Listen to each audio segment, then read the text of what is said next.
மகளிர் நலன். ஆணுக்கு இங்கே பெண் நிகர் எனும் சரிநிகர் சமத்துவ பாதையில் மகளிர் நலனுக்காக பல்வேறு முன்னோடி நலத்திட்டங்களை தமிழ்நாடு அரசு செயல்படுத்தி வருகிறது.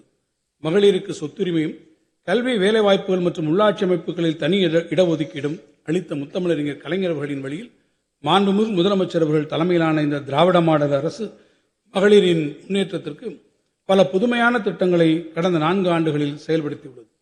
மாண்புமிகு தமிழ்நாடு முதலமைச்சர் அவர்கள் பதவியேற்ற நாளிலேயே கையெழுத்திட்ட முதல் 5 கோப்புகளில் மகளிர் கட்டணமில்லாமல் பயணம் செய்ய அனுமதிக்கும் விடியல் பயணம் என்ற மகத்தான திட்டமும் ஒன்று.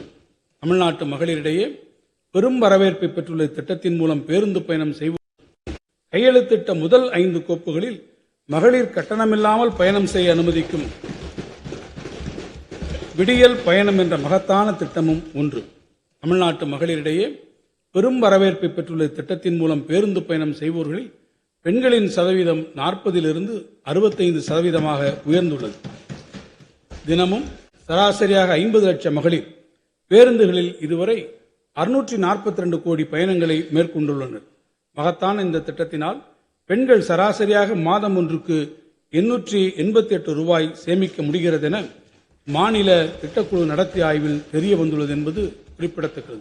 இத்திட்டத்திற்காக மானியத் தொகை 3600 கோடி ரூபாயை 2025-26 ஆண்டின் வரவு செலவு திட்ட மதிப்பீடுகளில் அரசு ஒதுக்கியுள்ளது. மகளிர் நல திட்டங்கள்